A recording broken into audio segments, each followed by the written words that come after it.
तर आपला टॉपिक जो चालू आहे animal kingdom. Animal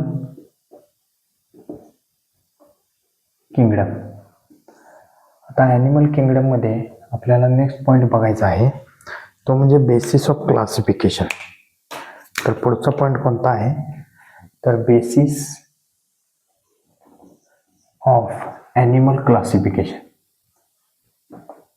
animal classification. तर सर्वांनी पेन, नोटबुक या सर्व गोष्टी घेऊन बसायच्या, जेणेकरून तुम्ही तुमच्या स्वतःच्या नोट्स पाहतच तयार करू शकाल. तर basis of classification means what? Basis of classification म्हणजे सिंपली कशाच्या क्रायटेरियावरती आपण ॲनिमलचं क्लासिफिकेशन करतो. तर त्यातलं पहिला क्रायटेरिया जो आहे that is level of organisation. First one that is level of organisation. What is meant by level of organization? Level of organization means how the organism body is arranged or how the organism body is made. Level of organization म्हणजे काय, तर ऑर्गॅनिझमची body कशी बनली, म्हणजे cells पासून बनली आहे, tissue पासून बनली आहे, ऑर्गन पासून बनली आहे, ऑर्गन सिस्टीम पासून बनलेली आहे, कशी बनलेली आहे. If suppose the organism body is made up of only cells, then that is called as cellular level of organization. So level of organization मध्ये परत डिव्हिजन आपण 4 प्रकार पडणार आहेत त्याचे. पहिला आहे cellular level organisation. Cellular level organisation. आता सेल्युलर लेवल ऑर्गनायझेशन मध्ये आपण काय पॉईंट मांडू शकतो, तर असं म्हणूया की organisms body made only bye cells. Okay, there is no any tissue, then organ and organ system. तर यांच्या बॉडीमध्ये फक्त आणि फक्त सेल्स आहेत, म्हणजे यांची बॉडी कम्प्लिटली फक्त आणि फक्त सेल्स पासून बनलेली आहे. ठीक आहे. तर असे कोणता फायलम आहे, तर phylum Porifera. Sponge example Porifera phylum मधलं. तर हे जे ॲक्वेटिक आहे तो, ठीक आहे, वॉटरी ऑर्गॅनिझम आहे, ॲनिमल आहे. तर यांच्यामध्ये आपल्याला त्यांची जी बॉडी आहे ती फक्त सेल्स पासून बनलेली पाहायला मिळते. त्यानंतर दुसरा प्रकार आहे, जर का टिश्यू पासून बनलेले असेल तर त्याला आपण म्हणा tissue level organisation. Tissue level organisation. आता टिश्यू लेवल ऑर्गनायझेशन मध्ये काय म्हणणार आपण, organisms body made by cells and tissues, but further organisation is not takes place. म्हणजे ऑर्गन बनणार, ऑर्गन सिस्टीम बनणार, असं काही यांच्यामध्ये होणार नाही. तर यांची बॉडी फक्त आणि सेल्स आणि टिश्यू पासून बनलेली आहे. असे कोणते फायलम्स आहेत, तर पोरीफेरा नंतरचा फायलम जो आहे दॅट इज निडारिया आणि टिनोफोरा. ठीक आहे, या दोघांच्या मध्ये सी सायलेंट आहे हे लक्षात ठेवा, निडारिया आणि टिनोफोरा. त्यानंतर तिसरा प्रकार, if organism body is made up of organ. ठीक आहे, तर त्याला आपण म्हणणार organ level organization. Organ level organization. तर यांच्यामध्ये ऑर्गॅनिझम्सची body made by cells, then cell combine to form tissue and tissue combine to form organ. असे कोणते फायलम आहेत ज्यांच्यामध्ये आपल्याला हे पाहायला मिळतं, तर प्लॅटीहेल्मिंथ फायलम जो आहे, प्लॅटीहेल्मिंथ या फायलम मधले जे ॲनिमल्स आहेत त्यांच्यामध्ये आपल्याला ऑर्गन लेवल ऑफ ऑर्गनायझेशन पाहायला मिळतं. तसंच नेक्स्ट आहे त्यातलाच चौथा प्रकार, that is organ system level of organisation.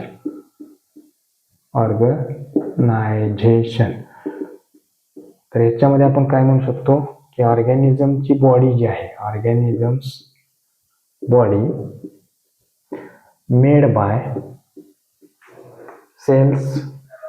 cells combine to form tissues, tissue combine to form organ, and organ combine to form organ system. Now what are those phylums in which we found the organ system level of organization? Okay, Platyhelminth नंतर जे काही phylum आहेत म्हणजे Aschelminth पासून, example Aschelminth to Chordata, या सगळ्या phylum मधले जे ऑर्गॅनिझम्स ॲनिमल्स आहेत त्यांच्यामध्ये आपल्याला organ system level of organisation पाहायला मिळते. तर हे झालं आपलं लेवल ऑफ ऑर्गनायझेशन, पहिला प्रकार झाला. त्यानंतर दुसरा आपण प्रकार बघूया. सगळ्यांनी हे स्क्रीनशॉट काढून घ्यायचं आहे किंवा हे पॉईंट्स तुम्ही नोटबुकमध्ये लिहून घ्यायचे आहेत. तर पहिला झाला लेवल ऑफ ऑर्गनायझेशन, ठीक आहे. आता दुसरा प्रकार बघूया ज्याच्या दुसरा क्रायटेरिया, त्याच्यावरती आपण ॲनिमल्सचं क्लासिफिकेशन करू शकतो. तर second criteria that is body plane. दुसरा आहे बॉडी प्लॅन, त्यालाच आपण म्हणू की डायजेस्टिव्ह सिस्टीम. डायजेस्टिव्ह सिस्टीम आता नेमकं काय आहे? तर आपण बॉडी प्लॅनच्या बेसिसवरती देखील ॲनिमल्सचं क्लासिफिकेशन करतो. म्हणजेच डायजेस्टिव्ह सिस्टीमच्या बेसिस, डायजेस्टिव्ह सिस्टीम कशी आहे किंवा नाही, असेल तर कशी आहे, कम्प्लीट आहे, इनकम्प्लीट आहे, ठीक आहे. तर याच्यामध्ये देखील सुद्धा आपल्याला टाईप्स पाहायला मिळतात. बॉडी प्लॅन मध्ये पहिला टाईप आहे cell aggregate body plan. Cell aggregate body plan. आता सेल ॲग्रिगेट बॉडी प्लॅन मध्ये सेल ॲग्रिगेट म्हणजे कंबाईन होणे. तर यांची बॉडी जी आहे ते भरपूर सेल्स एकत्र होऊन तयार झालेले आहे, ठीक आहे. म्हणून यांच्या बॉडीला आपण सेल ॲग्रिगेट बॉडी प्लॅन असं म्हणतो. तर असं म्हणूया आपण organisms body made only by cells, no tissue, organ and organ system. तर यांच्यामध्ये ऑर्गन नाही आहे, ऑर्गन सिस्टीम नाही आहे. त्याचबरोबर यांच्यामध्ये डायजेस्टिव्ह सिस्टीम असणार आहे का नाही? आता डायजेस्टिव्ह सिस्टीम म्हणजे ऑर्गन सिस्टीम असणार आहे का? नाही आहे. सेल ॲग्रिगेट म्हणजे काय? फक्त सेल्स पासून बनलेली बॉडी, म्हणजे सेल्स कंबाईन होऊन टिश्यू आणि टिश्यू कंबाईन होऊन ऑर्गन आणि ऑर्गन कंबाईन ऑर्गन सिस्टीम, असं काय यांच्यामध्ये नाही आहे. म्हणजे यांच्यामध्ये नो ऑर्गन सिस्टीम, तो पॉईंट आपण मांडलेलाच आहे ना इथं, ठीक आहे. नो ऑर्गन सिस्टीम इथं मांडलेलंच आहे आपण. ऑर्गन सिस्टीम यांच्यामध्ये नाही आहे, सेल्स पासून फक्त बघा no tissue, organ and organ system. तर नेक्स्ट पॉईंट आपण काय म्हणू शकतो? They don't have any digestive system. तर असं म्हणूया नो डायजेस्टिव्ह सिस्टीम. आता डायजेस्टिव्ह सिस्टीमलाच आपण ॲलिमेंटरी कॅनल असं देखील म्हणतो. तर यांच्यामध्ये डायजेस्टिव्ह सिस्टीम नाही आहे, ॲलिमेंटरी कॅनल नाही आहे. मग आता ऑब्व्हियसली डायजेस्टिव्ह सिस्टीम नाही आहे, मग यांचं डायजेशन कसं असणार आहे? तर डायजेशन फक्त सेल्सच करणार आहे, सिस्टीमच नाही आहे. तर डायजेशन जे असणार आहे, digestion is intracellular type. Intracellular म्हणजे काय? इंट्रा म्हणजे आत, सेलच्या आतमध्ये डायरेक्टली फूड जाणार आहे आणि यांचं डायजेशन होणार आहे. No division of labour.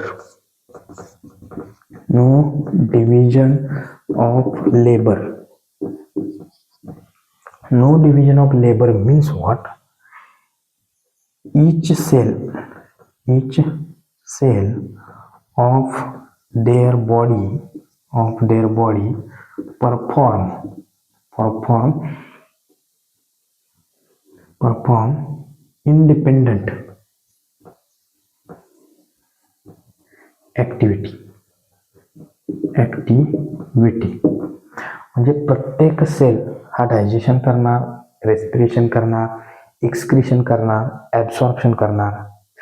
आपल्या बॉडीमध्ये कसं आहे, डायजेस्टिव्ह सिस्टीम वेगळी आहे, रेस्पिरेटरी सिस्टीम वेगळी आहे, ठीक आहे, एक्सक्रिटरी सिस्टीम वेगळी आहे. तसं यांच्यामध्ये नाही. बॉडी कम्प्लिटली सेल्सपासून बनलेले आहे. सेल्स एकत्र येऊन कंबाईन होऊन बनलेले आहे, म्हणून त्याला ॲग्रिगेटचा अर्थ होतो कंबाईन होणे. मग प्रत्येक सेल, ह्यांच्या बॉडीचा प्रत्येक सेल हा लाईफ प्रोसेस काय करणार आहे, परफॉर्म करणार आहे. म्हणजे डायजेशन करणार, रेस्पिरेशन प्रत्येक सेल करणार आहे, गॅसेस एक्सचेंज प्रत्येक सेल करणार आहे, ठीक आहे, एक्सक्रिशन करणार आहे, ॲब्सॉर्प्शन करणार आहे. So that is actually called as no division of labour. No division आपल्यामध्ये कसं आहे, डायजेस्टिव्ह सिस्टीम मधले सेल्स डायजेशन करणार, एक्सक्रिटरी सिस्टीम मधले सेल्स एक्सक्रिशन करणार, रेस्पिरेटरी सिस्टीम मधले सेल्स रेस्पिरेशन करणार. Okay, likewise here there is no any case. यांच्यामध्ये तसं काही नाही आहे. एक्झाम्पल पोरीफेरा,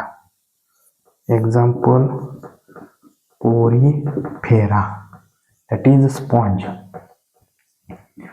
स्पॉन्ज जो आहे तो पाण्यामध्ये राहणारा जो ॲक्वेटिक आहे. म्हणजे आता यांची बॉडी कशी असणार आहे, समजा ही बॉडी आहे, पाण्यामध्ये एखाद्या सबस्ट्रेटमला, एखाद्या दगडाला पाण्यामध्ये अटॅच असते, ॲक्वेटिक आहे. आणि यांची बॉडी जी आहे ती कम्प्लिटली फक्त आणि फक्त कशापासून बनलेले आहे, सेल्सपासून बनलेले असणार. So all these are actually the cells, only cells, aggregation, collection of cells. आणि वरच्या साईडला एक ओपनिंग असणार आहे, ठीक आहे, या वरच्या साईडला एक ओपनिंग असणार आहे. आणि ह्या ओपनिंगमधून वॉटर येणार, गॅसेस येणार, न्यूट्रिशन येणार. आणि हे सेल्स जे आहेत त्या वॉटरला, न्यूट्रिशनला काय करणार, ॲब्सॉर्ब करणार आहे. आणि वेस्ट मटेरियल जे आहे ते याच ओपनिंगमधून बाहेर टाकलं जाणार आहे. म्हणजे यांच्याकडे फक्त आणि फक्त एकच ओपनिंग आहे, वन ओपनिंग. आणि या एकच ओपनिंगमधून सगळ्या ॲक्टिव्हिटी होणार आहेत. म्हणजे फूडचं आत येणं, वॉटरचं आत येणं, ठीक आहे, आणि त्याचबरोबर न्यूट्रिशन जे आहे ॲब्सॉर्ब झाल्यानंतर वेस्ट मटेरियल जे आहे ते याच्यातूनच बाहेर पडणार, ठीक आहे. तर यांच्यामध्ये डायजेस्टिव्ह सिस्टीम नाही, नो डायजेस्टिव्ह सिस्टीम. आता दुसरा जो टाईप आहे याच्यातलाच, ठीक आहे, हे थोडं पुसतो मी इथलं. A, then second one that is B, cell aggregate body plan. आता पुढचा जो आहे blind sac body plan. Blind sac body plan. आता ब्लाइंड सॅक बॉडी प्लॅन म्हणजे काय, तर बॉडी जी आहे ती सॅक लाईक असते, sac like body. Sac like body म्हणजे कसं, सॅकला जसं एकच ओपनिंग असतं, सेम तसं दुसरं ओपनिंग यांच्यामध्ये नसतं, ठीक आहे. तो sac like body. Okay, alimentary canal यांच्यामध्ये प्रेझेंट आहे, परंतु तो कसा आहे, इनकम्प्लीट आहे. तर डायजेस्टिव्ह सिस्टीम जी आहे ती इनकम्प्लीट आहे, असं म्हणूया आपण. Digestive system is incomplete. Digestive system incomplete म्हणजे काय, तर पुढच्या एंट्रीसाठी त्यांना ओपनिंग आहे, ठीक आहे, परंतु डायजेशन झाल्यानंतर आफ्टर डायजेशन इजेशन करण्यासाठी स्पेशल ओपनिंग नाही आहे. आपल्यामध्ये कसं आहे, माउथ आहे, ॲनस आहे. माउथ थ्रू आपण फूड इनटेक करतो, ॲनस थ्रू आपण फूड डायजेस्टिव्ह वेस्ट जे आहे ते बाहेर सोडतो. तसं ह्यांच्यामध्ये नाही, ओनली वन ओपनिंग. जसं आपण इथं बघितलं तसंच फक्त one opening. Okay, and through this opening, via this opening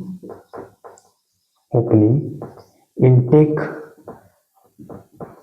of food and remove waste material.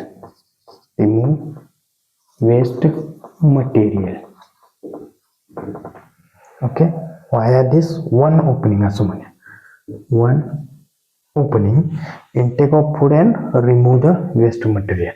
तर अशा प्रकारची यांची बॉडी. एक्झाम्पल आपण एक घेऊया, एक्झाम्पल हायड्रा.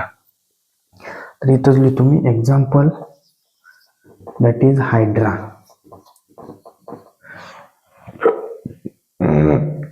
नंतर हायड्राला काय आहे की एकच ओपनिंग असते त्यांच्या बॉडीवरती आणि त्या ओपनिंगला आपण ऑस्क्युलम असं म्हणतो. त्यानंतर नेक्स्ट आहे tube within tube body plan. डायग्राममध्ये पुस्तक सुद्धा घेऊन बसायचं आणि त्या पुस्तकामध्ये बघायचं आपल्याला डायग्राम. ठीक आहे. हायड्राची डायग्राम जर का तुम्ही बघितला, ठीक आहे, हा हायड्रा असेल तर ह्या हायड्राच्या डायग्राम मध्ये तुम्हाला दिसेल ॲक्वेटिक आहे. इथं वर एक ओपनिंग असतं त्याला आपण म्हणतो ऑस्क्युलम. ठीक आहे. आणि हे त्याचे टेंटेकल्स असतात. टेंटेकल्स कशासाठी? मूव्ह करण्यासाठी. हा सिलेंटरी आहे. ठीक आहे. तो हालचाल करू शकत नाही. यांच्या बॉडीवरती टेंटेकल्स असतात. ते टेंटेकल्स मूव्ह केले की फूड जे आहे ते कॅप्चर केलं जातं आणि या ओपनिंग मधून आत घेतलं जातं, बॉडीमध्ये घेतलं जातं. त्यानंतर ह्याचे जे सेल्स आहेत ते सेल्स काय करतात? फूडमधून न्यूट्रिशन घेतात, वेस्ट मटेरियल बॉडीमध्येच रिलीज केलं जातं आणि याच ओपनिंग मधून बाहेर सुटलं जातं. त्या ओपनिंगला आपण ऑस्क्युलम असं म्हणतो. ठीक आहे. त्यानंतर पुढचा टाईप आहे याच्यातलाच, that is tube within tube body plan. See tube within tube body plan. Tube within tube body plan म्हणजे काय बघा.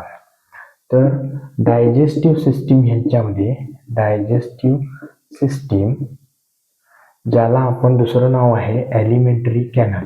ॲलिमेंटरी कॅनल. तर ही जी डायजेस्टिव्ह सिस्टीम किंवा alimentary canal is present inside body tube.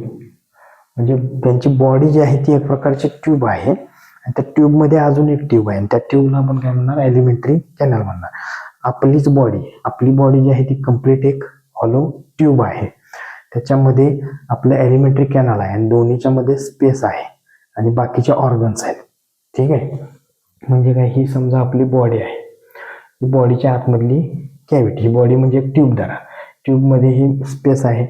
इथं वरच्या साईडला आपल्याला एक माउथ ओपनिंग आहे, खालच्या साईडला इथे काय आहे? ॲनस आहे. राईट.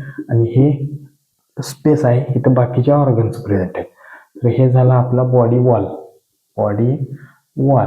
ठीक आहे. या बॉडीच्या आतमध्ये असणारी ही कॅव्हिटी. ठीक आहे. बॉडी वॉल म्हणजे ही बॉडी एक प्रकारची ट्यूब झाली. ट्यूबच्या आतमध्ये पोकळी आणि त्या ट्यूबच्या पोकळीमध्ये अजून एक ट्यूब आहे आणि ह्या ट्यूबला आपण काय म्हणतो? ॲलिमेंटरी कॅनल. म्हणजे इथं माउथ आहे आणि इथं काय आहे? ॲनस आहे. या माउथ मधून आपण फूड आतमध्ये घेणार, ॲनस मधून डायजेस्टिव्ह वेस्ट बाहेर सोडणार. ठीक आहे. तर असे कोणते फायलम्स आहेत ज्यांच्यामध्ये आपल्याला ही सिस्टीम पाहायला मिळते? ठीक आहे. तर ह्याच्यामध्ये आहे आस्केहेलमिंथ पासून ते कॉर्डेट पर्यंत. एक्झाम्पल आस्केहेलमिंथ टू कॉर्डेट्स पर्यंतचे जेवढे काही ॲनिमल्स आहेत त्यांच्यामध्ये आपल्याला tube within tube body plan पाहायला मिळतं, ज्याच्यामध्ये डायजेस्टिव्ह सिस्टीम जी आहे ती बॉडीच्या ट्यूबमध्ये प्रेझेंट असते. आणि त्या ट्यूबला दोन ओपनिंग असतात ॲलिमेंटरी कॅनलला. One is mouth, another one is anus. माउथमधून फूड इनटेक केलं जातं आणि ॲनसमधून फूड बाहेर सोडलं जातं. त्यानंतर हा झाला दुसरा. तसंच तिसरा बघूया आपण. तिसरा प्रकार असणार आहे लेवल ऑफ ऑर्गनायझेशन. प्रकार म्हणण्यापेक्षा तिसरा क्रायटेरिया ज्याच्या आधारावरती आपण ॲनिमल्सचं क्लासिफिकेशन करतो. तर third one that is circulatory system. Third कोणता आहे? Circulatory system. So third one that is circulatory system. आता सर्क्युलेटरी सिस्टीम म्हणजे काय आहे? There are two types of circulatory system. दोन प्रकारचे आहेत सर्क्युलेटरी सिस्टीम. कोणत्या आहेत? तर एक आहे open type of circulatory system आणि दुसरा आहे close type of circulatory system. तर here It is open type of circulatory system, and second one that is closed type of circulatory system. आता ओपन आणि क्लोज ह्याच्यामध्ये काय फरक आहे बघा. आपल्या बॉडीमध्ये जी आहे ती closed type of circulatory system आहे, ज्याच्यामध्ये आपलं जे सर्क्युलेटरी फ्लुइड आहे ज्याला आपण ब्लड म्हणतो, ते ब्लड जे आहे ते ब्लड व्हेसल्समधून होते. आणि ब्लड व्हेसल्समध्ये ब्लड कुठून आलं, हार्ट जे आहे ते ब्लड व्हेसल्समध्ये ब्लड जे आहे ते पंप करतं, कारण हार्ट पासून ब्लड व्हेसल्स निघतात. ब्लड व्हेसल्समध्ये ते ब्लड पंप केलं जातं आणि त्या ब्लड व्हेसल्समधून ते ब्लड आपल्या बॉडीच्या प्रत्येक सेल्सना, टिश्यूना, ऑर्गनना, ऑर्गन सिस्टीमला ब्लडचा सप्लाय होतो. That is actually called as closed type of circulatory system. म्हणजे अशी सिस्टीम ज्याच्यामध्ये ब्लड जे आहे ते ट्यूबमधून पास आउट होते. स्मॉल आर्टरीज, व्हेन्स आणि कॅपिलरीज मधून पास आउट होते क्लोज्ड सर्क्युलेटरी सिस्टीम मध्ये. जसं पाण्याच्या पाईपमधून पाणी वाहतं सेम तसं आपल्यामध्ये आहे. परंतु इथं open type of circulatory system ज्याच्यामध्ये ब्लड जे आहे ती कोणत्याही प्रकारच्या ट्यूबमधून वाहत नाही, हे लक्षात ठेवा. मग ह्यांच्यामध्ये सर्क्युलेशन कसं होतंय, तर ओपन टाईप ऑफ सर्क्युलेटरी सिस्टीममध्ये त्यांची बॉडी जी कॅव्हिटी असते त्या कॅव्हिटीमध्ये ब्लड हे कम्प्लिटली फिल्ड असतं, भरलेलं असतं. आणि त्या ब्लड फिल्ड कॅव्हिटीमध्येच ऑर्गन्स आणि ऑर्गन्स जे आहेत ते कम्प्लिटली डीप्ड झालेले असतात, बुडलेले असतात. ठीक आहे. मग ह्यांच्यामध्ये गॅसेस एक्सचेंज असो, त्यानंतर वेस्ट मटेरियल यांचं एक्सचेंज असो, न्यूट्रिशन एक्सचेंज जे असे, न्यूट्रिशनचं एक्सचेंज जे आहे ते ब्लड आणि ऑर्गन यांच्यामध्ये डायरेक्टली होतं. इथं तसं नाही आहे. इथं डायरेक्ट ब्लडचा सप्लाय ऑर्गनला होत नाही. ब्लडचा सप्लाय सेल्सना, टिश्यूना, ऑर्गनना ट्यूब थ्रू होतो. म्हणून याला क्लोज्ड सर्क्युलेटरी सिस्टीम असं म्हटलेलं आहे. तर पॉईंट आपण असं लिहायचं, ओपन सर्क्युलेटरी सिस्टीम मध्ये आपण काय म्हणू शकतो, तर tissue, organ are dipped into blood filled body cavity. समजा ही बॉडी आहे, या बॉडीमध्ये हे कम्प्लिटली हे काय आहे, बॉडी आहे म्हणून समजा, आणि या बॉडीमधली ही कॅव्हिटी आहे, स्पेस आहे, आणि या कॅव्हिटीमध्ये संपूर्णपणे काय आहे, ब्लड आहे, आणि हे काही ऑर्गन्स आहेत. तर इथं ब्लड आणि ऑर्गन, हा झाला ऑर्गन, ठीक आहे, आणि हे झालं ब्लड. ठीक आहे. ब्लडमध्ये न्यूट्रिशन असणार, गॅस असणार, वॉटर असणार, मिनरल्स असणार, आयन्स असणार.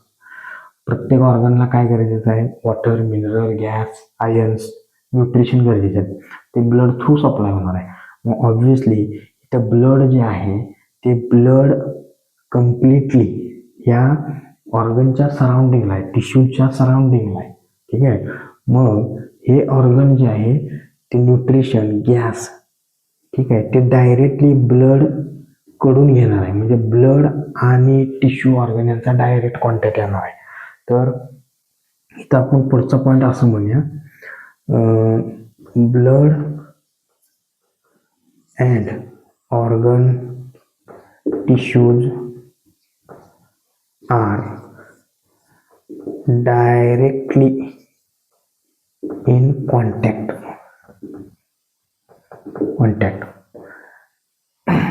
आणि एक्सचेंज, गॅसियस एक्सचेंज,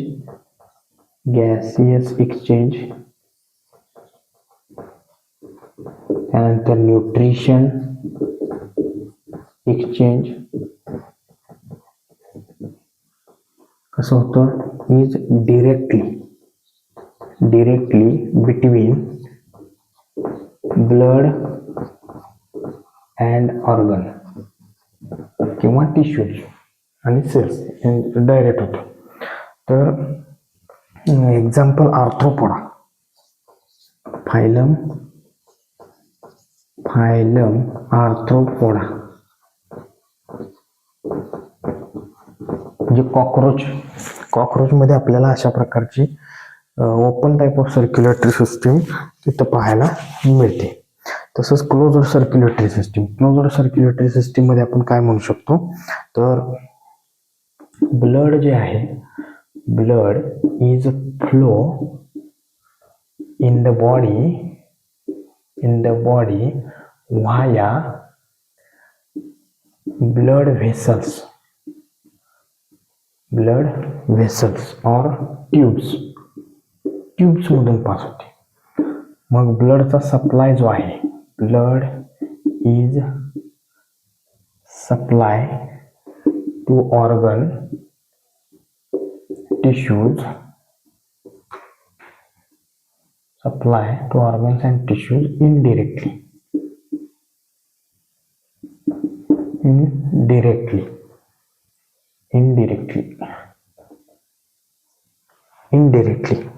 आणि ते कशा थ्रू होणार आहे, व्हाया व्हेसल्स और व्हाया ट्यूब्स.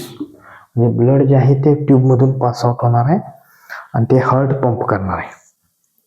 ओके, त्यानंतर असं म्हणूया, heart is pumped blood into the blood vessels.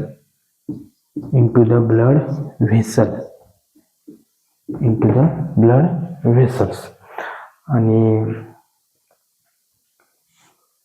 इथं डायरेक्ट कॉन्टॅक्ट होतो का, नाही. कोणाचा ऑर्गन किंवा टिश्यूज यांचा ब्लडशी डायरेक्ट कॉन्टॅक्ट होतो का, इथं नाही. का नाही होत, कारण ट्यूब मधून होते. तर तो एक पॉईंट म्हणूया. तर असं काय म्हणे इथं की नो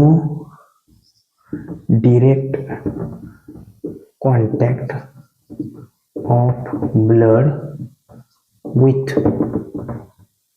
टिश्यूज अँड ऑर्गन. ठीक आहे. तर एक्झाम्पल कोणतं फायलम असणार आहे, ॲनिलिडा टू कॉर्डेट्स.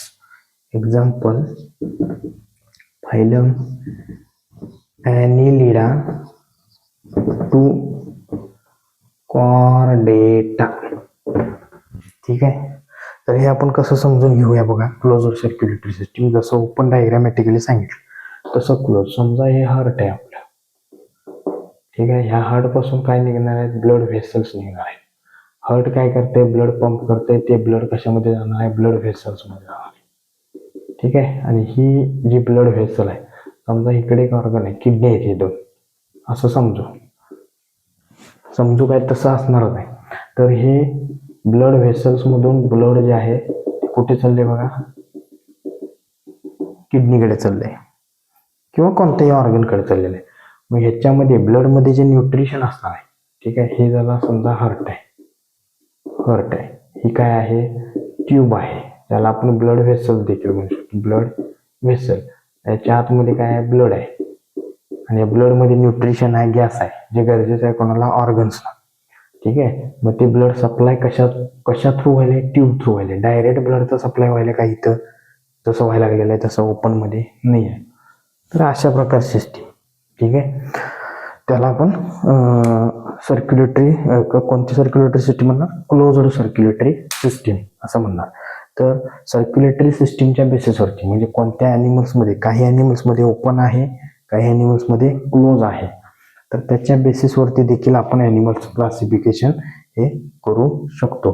तर हा झाला तिसरा. त्यानंतर चौथा आपल्याला बघायचा आहे क्रायटेरिया, फोर्थ क्रायटेरिया.